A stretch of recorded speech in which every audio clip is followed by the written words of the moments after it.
Bienvenue sur le podcast Minute Santé, le podcast pour prendre soin de ta santé, où l'on décrypte différents sujets santé en misant avant tout sur la prévention, car comme le dit l'adage, mieux vaut prévenir que guérir. Je suis Nadia, blogueuse santé sur consomuslim.com et médecin. Je suis passionnée par la médecine et les alternatives naturelles. J'espère t'aider au travers de ce podcast à prendre soin de ta santé en prenant en compte toutes les sphères de ta vie. N'hésite pas à t'abonner pour ne rater aucun épisode et prendre ta santé en main dès aujourd'hui.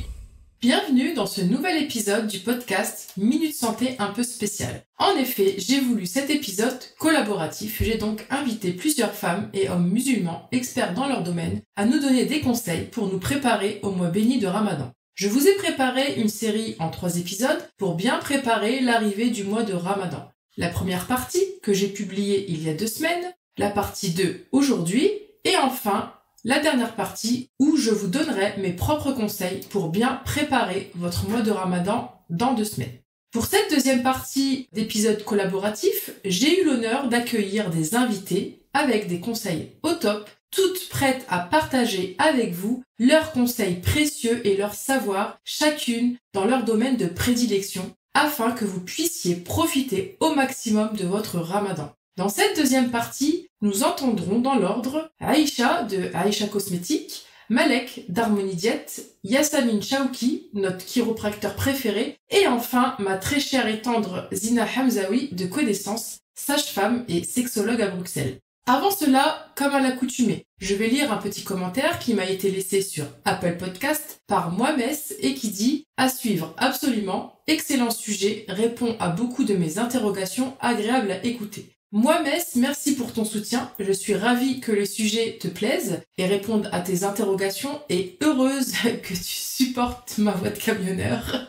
Encore merci pour ce message. Et comme le dit si bien Mohamed, suivez le podcast pour le soutenir, notez-le, commentez-le sur votre plateforme d'écoute habituelle. Sans plus attendre, je vous laisse avec l'épisode du jour et vous souhaite une bonne écoute. Assalamu alaikum wa rahmatullah. Je me présente, je suis Aïcha Cosmétique, auto-entrepreneur dans le domaine de la cosmétique depuis fin 2017. Je me suis formée en cosmétique bio-artisanale auprès d'un docteur en pharmacie et spécialiste en aromathérapie et phytothérapie durant 1 an. J'ai suivi des petites formations sur les bases de l'aromathérapie ainsi qu'en parfumerie. J'élargis également mes connaissances à travers la lecture d'ouvrages, la visite de musées, etc. J'anime des ateliers dans la métropole lilloise auprès d'adultes et d'enfants afin de sensibiliser sur la toxicité de certains cosmétiques conventionnels et leur impact négatif sur la santé et l'environnement. Je les accompagne donc dans la réalisation de leurs produits afin de les rendre autonomes et les aider à cheminer vers une consommation consciente et minimaliste. Je me permets donc de vous prodiguer quelques conseils pour prendre soin de votre peau durant le mois béni de Ramadan. Je vous propose une routine quotidienne et hebdomadaire pour prendre soin de votre peau. Je précise néanmoins que la cosmétique à elle seule ne fait pas de miracle. J'entends par là qu'il est important de questionner votre mode de vie alimentaire, la gestion de vos émotions, votre niveau d'exposition au stress, la qualité de votre sommeil, etc.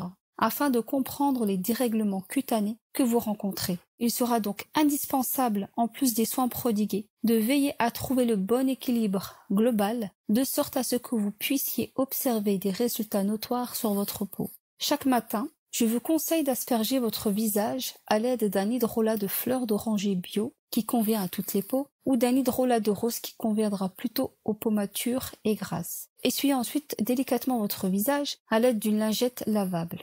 Terminez avec quelques gouttes d'huile végétale d'argan si vous avez la peau sèche ou que vous souhaitez ralentir le vieillissement cutané, ou encore avec de l'huile de jojoba qui est une régulatrice de sébum et qui ne laissera donc pas d'effet gras sur votre peau.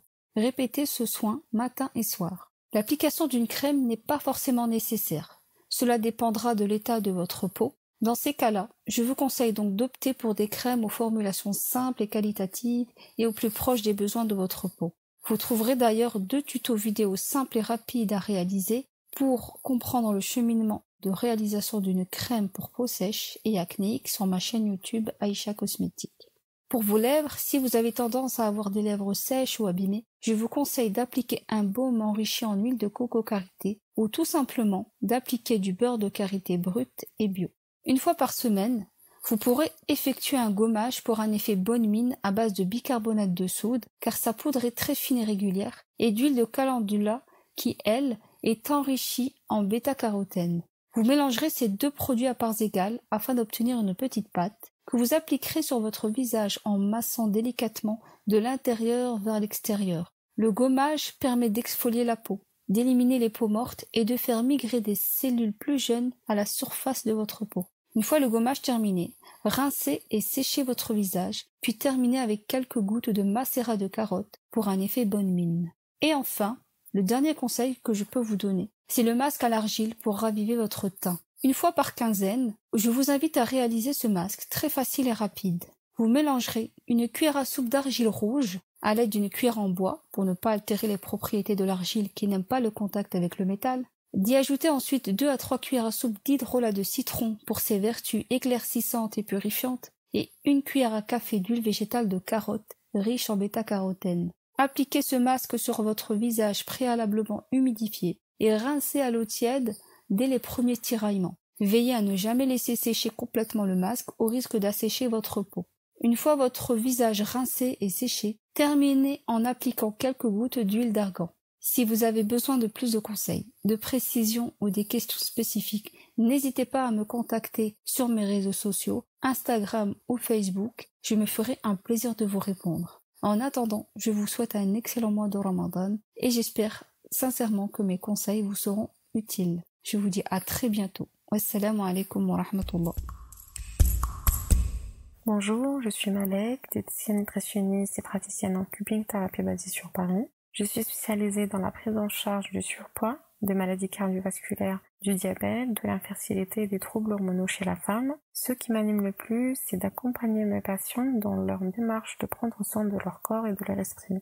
J'aime beaucoup partager. Vous pouvez donc me retrouver sur ma page Facebook ou sur mon compte Instagram Harmonie Diète. Si j'ai un conseil à vous donner pour bien préparer l'arrivée du Ramadan, c'est de diminuer la consommation des excitants.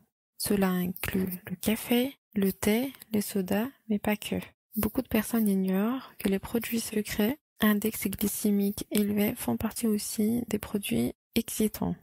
En diminuant la consommation de ce produit, vous vous donnez plus de chances de passer un Ramadan sain et serein. En tant que diététicienne, je conseille souvent à mes patients de diminuer la consommation de ces produits progressivement. Ces produits font partie des aliments addictogènes. Vous avez déjà développé une addiction à ces aliments et leur arrêt brutalement peut provoquer plusieurs désagréments. Donnez donc à votre corps le temps qu'il faut pour se détacher de ces aliments. En effet, un arrêt brusque peut provoquer plusieurs désagréments tels que les maux de tête, les troubles de concentration, les sauts d'humeur, l'irritabilité qu'on constate les premiers jours du jeûne. Je profite ici pour vous donner un deuxième conseil qui va vous aider aussi à vous détacher de ces aliments, qui est de bien vous hydrater. L'eau est vitale, vous le savez tous, mais on a tendance à l'ignorer. Consommer au moins 1 litre d'eau par jour, c'est vraiment le minimum. 1,5 litre, c'est vraiment bien.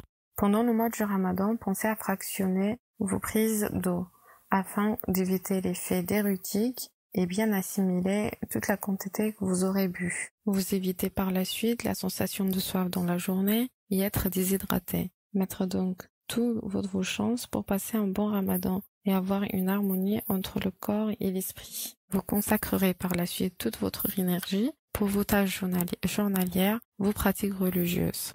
Pour plus d'informations ou si vous avez des questions, n'hésitez pas à me contacter via ma page Facebook ou mon compte Instagram. Pour finir, je tiens à remercier Nadia pour son invitation. Merci et au revoir.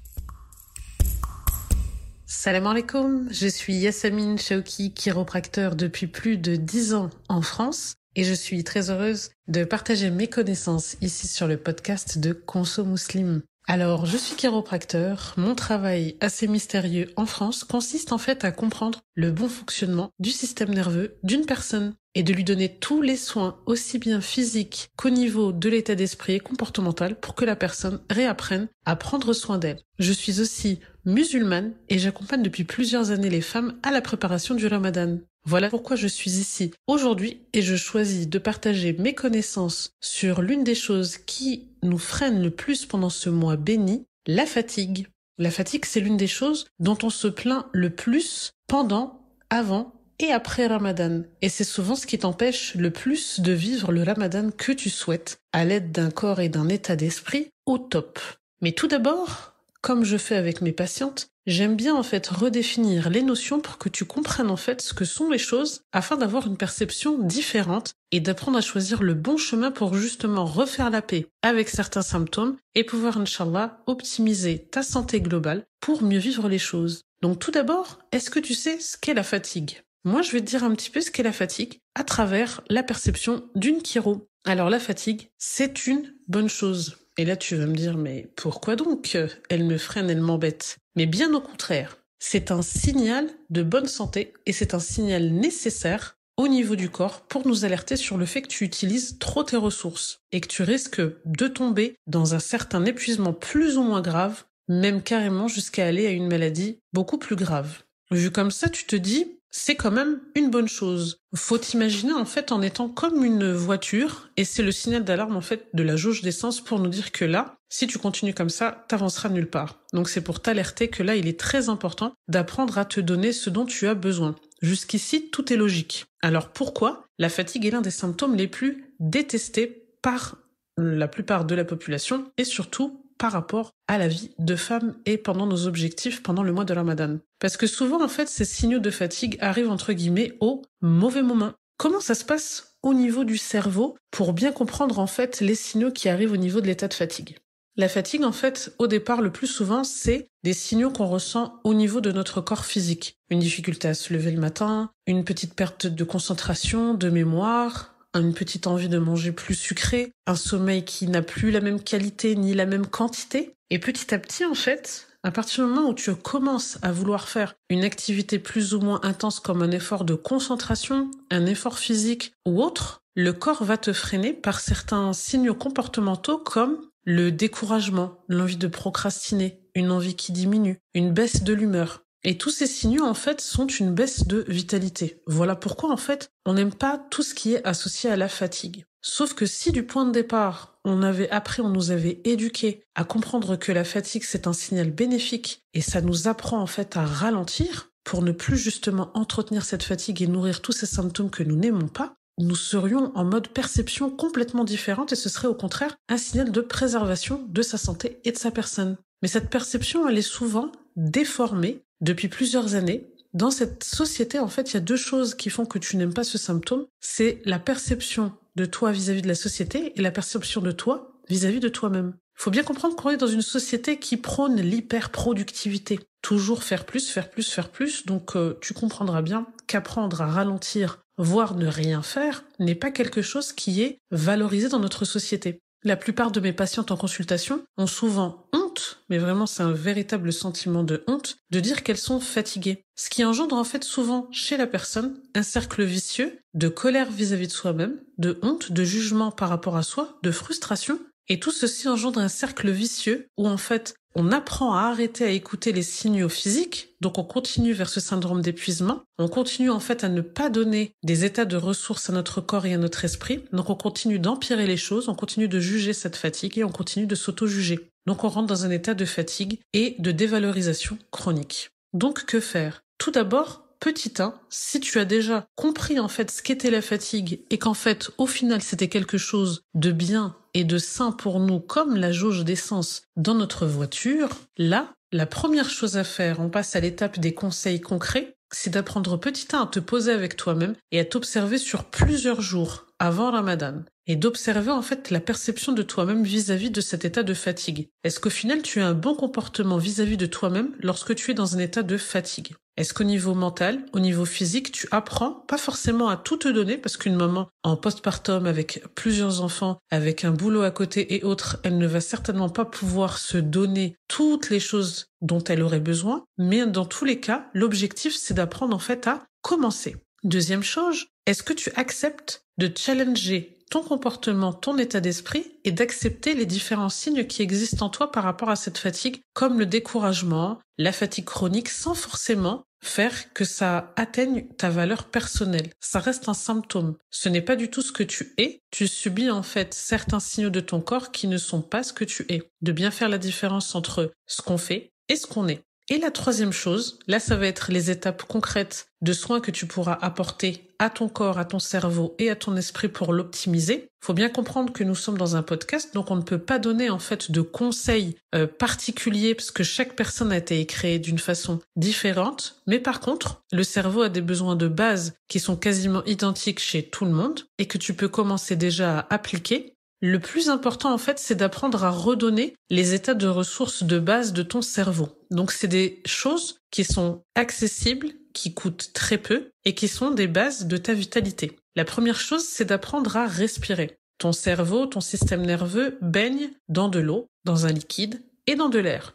Il est très important d'apprendre à respirer parce que tu vas changer tout ce qui se passe au niveau sanguin chez toi. La respiration a d'immenses bénéfices sur plusieurs aspects de ton cerveau, dont celui de faire sécréter des hormones de bien-être et, dans ce sens-là, de créer plein de petites réactions chimiques au niveau du corps pour faire diminuer ton état de fatigue et augmenter ton état d'humeur. La deuxième chose après la respiration, ça t'a l'air tout bête, mais vraiment concrètement, c'est simple et efficace. Donc prends plusieurs moments dans la journée pour faire des respirations profondes. On n'est pas obligé de tomber dans les nouvelles modes de respiration, cohérence cardiaque et autres, surtout pour des personnes qui réfléchissent déjà beaucoup, de compter jusqu'à 4, ensuite 5, ensuite 32. Ça va perturber l'esprit. Fais simple mais efficace. Pose-toi à certains moments de la journée, respire profondément.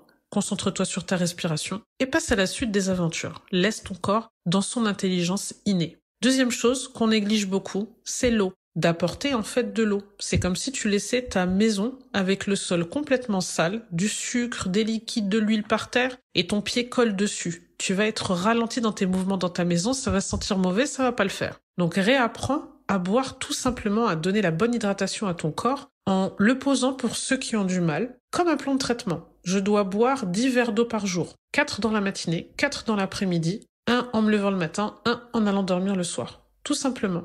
Et on diminue tous les autres liquides qui ralentissent le corps et qui augmentent la fatigue, qui demandent de l'énergie de digestion au corps, comme les boissons sucrées, l'excès de café, l'excès de thé. Ensuite, le corps, il est fait pour se mouvoir, donc d'avoir un bon mouvement.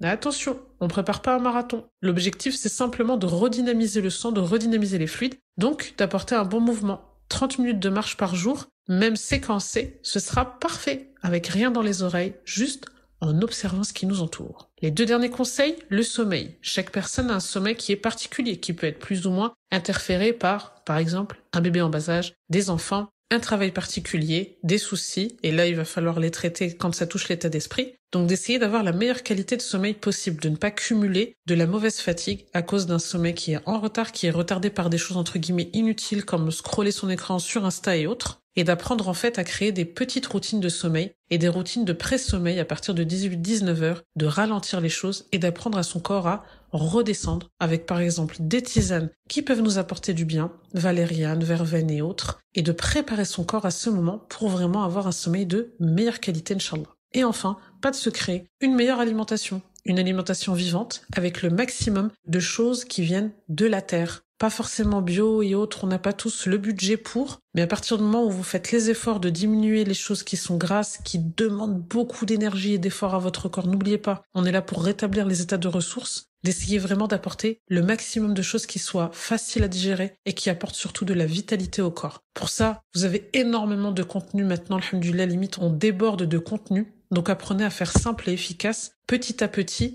et de ne pas vous fatiguer aussi dans le process de revitalisation de votre corps. Chaque jour, faites un peu, pas à pas, petit à petit, mais bien, pour arriver, je vous le souhaite, Inch'Allah, au moment du Ramadan avec le plus de vitalité possible. Et n'oubliez pas les invocations dans votre process. Voilà, c'est tout pour moi pour aujourd'hui. Je remercie sincèrement la sœur de Conso Muslim de m'avoir invité et j'espère, Inch'Allah, sincèrement que tous ces conseils vous seront bénéfiques pour Ramadan et le reste de votre vie. Qu'Allah vous facilite et vous fasse passer un excellent Ramadan. Assalamu alaikum à toutes et tous, et plus particulièrement aux futures mamans et jeunes mamans qui nous écoutent. Un petit message pour vous rappeler à quel point, en ce mois béni, il est important de vous écouter, de t'écouter, et de savoir si tu peux ou non jeûner, car mon expérience n'est pas la tienne, ni celle de ta voisine, ni celle de ta cousine, de ta sœur, de ta mère, de ta sage-femme, de ton médecin, ou de ta collègue, ton ami. Bref, tu l'auras compris. Chaque expérience est unique, et je dis bien chaque expérience car même d'une grossesse à l'autre, les choses peuvent évoluer, peuvent changer. Tu peux peut-être jeûner lors d'une grossesse et pas lors d'une autre, car chaque grossesse a ses particularités, chaque fœtus a ses besoins, et chaque grossesse va venir puiser d'une manière différente dans tes réserves. Alors, écoute-toi et fais les choses qui sont à ta portée. Autrement dit, ressource-toi, bois bien, mange bien, repose-toi, dors, fais autant de siestes que possible et remplis ton réservoir de bonnes ressources afin de pouvoir tenir autant que possible ce jeûne dont tu as besoin spirituellement, très certainement, et toujours en écoutant ton corps, ta tête et tes envies. Et se rappeler aussi qu'il y a une facilité qu'il faut pouvoir saisir afin de ne pas se mettre en danger et surtout de ne pas mettre en danger notre futur bébé ou bébé qui vient de naître. En effet, cette idée de pouvoir ne pas jeûner est encore trop peu écoutée, encore beaucoup critiquée. J'entends ici et là, oui mais bon, moi tu sais j'ai jeûné et alhamdoulilah, tout va bien pour moi et pour mon bébé. Donc si vraiment t'as la foi, si moi j'ai pu le faire, tu pourras aussi le faire. Alors c'est pour ça que j'ai dit plusieurs fois de t'écouter toi, de pas forcément écouter les autres. Et au moindre signe de mal-être, de rompre le jeûne si nécessaire. Alors on sait que les premiers jours de jeûne, on a souvent toutes et tous des migraines parce que on est un petit peu tout ça dans une certaine mesure addict au sucre et donc les premiers jours sont compliqués, mais surtout en tant que femme enceinte ou femme qui allaite, pouvoir s'écouter et sentir justement ces symptômes de maux de tête, de fatigue intense ou voire même de vertige. Si tel est le cas, je t'invite à vraiment pouvoir mettre un stop et à peut-être réessayer le lendemain. Et ça aussi c'est important de l'entendre, c'est que c'est pas tout noir ou tout blanc. Tu peux, pourquoi pas, jeûner même 1 jour sur 2, 2 jours sur 3, 3 jours sur 4. Bref, comme tu le souhaites en fait. Tant que ton cœur y est, ton intention y est et que tu écoutes tes capacités. Alors si tu peux le faire, fais-le bien évidemment. Mais si tu sens que tu te mets en danger, alors écoute-toi et ne jeûne pas. En tout cas, ne jeûne pas comme ce qu'on entend du lever du soleil jusqu'à le maghrib, mais que ce soit en ne mangeant pas, ne buvant pas, mais plutôt introduit justement des activités spirituelles, beaucoup de lectures de Coran, beaucoup d'invocations pour pouvoir justement te baigner et t'imprégner de ces jours bénis, d'en profiter et de pouvoir tout de même être dans cette ambiance ramadanesque afin de goûter à ces bénédictions qui chaque année reviennent et que l'on souhaite, Inch'Allah, pouvoir goûter à chaque mois de Ramadan. Alors en tant que sage-femme, j'ai envie de te dire de bien sûr demander l'avis de ta sage-femme ou de ton médecin en fonction d'éventuels problèmes que tu pourrais rencontrer si tu es enceinte. S'il y a un retard de croissance, des contractions utérines prématurées, bien évidemment que le jeûne est fortement déconseillé, voire même interdit dans certains cas. Et si tu allaites, jeûner en allaitant un bébé qui vient de naître n'a rien à voir avec jeûner en allaitant un bébé qui a déjà 1 an ou plus, car ce bébé est alors en général déjà alimenté par d'autres repas, légumes et fruits. Donc on va dire la part de l'allaitement maternel sera différente que pour un nourrisson. Et donc les conseils qu'on va donner en général, c'est de bien boire et manger durant la nuit, de fractionner les collations, d'avoir une alimentation ressourçante. Et donc là, je suis certaine que dans d'autres conseils sur Conso Muslim, tu pourras trouver de bons compléments d'informations à ce sujet. Donc voilà. Je pense que le message est passé, le message est simple et clair, c'est de t'écouter, de connaître tes limites et de t'y tenir. Et chaque jour de renouveler ton intention de pouvoir, par ce jeûne, te ressourcer, ou par ce non-jeûne, te ressourcer aussi, et de comprendre que c'est une période qui va passer, que tu auras le temps, Inch'Allah, de pouvoir récupérer et de savourer ces joies du Ramadan lors des années à venir. Je te souhaite le meilleur et je te dis à très vite. Assalamu alaikum. J'espère que vous avez apprécié cette deuxième partie. Si c'est le cas, n'hésitez pas à la partager autour de vous. Si vous souhaitez encore plus de conseils pour vous préparer au mieux à l'arrivée du mois de Ramadan, je vous propose mon atelier offert en ligne. Vous trouverez le lien pour y accéder en description de l'épisode. Cet atelier vous donnera les pistes nécessaires pour mieux préparer le mois de Ramadan, tant sur le plan spirituel qu'en termes d'organisation, de santé et d'écologie. N'oubliez pas de vous abonner au podcast Minute Santé pour ne rater aucun épisode et pour le soutenir. Je vous dis à dans 2 semaines pour la dernière partie de cette série où cette fois-ci c'est moi qui tiendrai le micro pour vous donner quelques conseils pour mieux se préparer au mois de Ramadan. A plus dans le bus et d'ici là prenez soin de vous et de votre santé.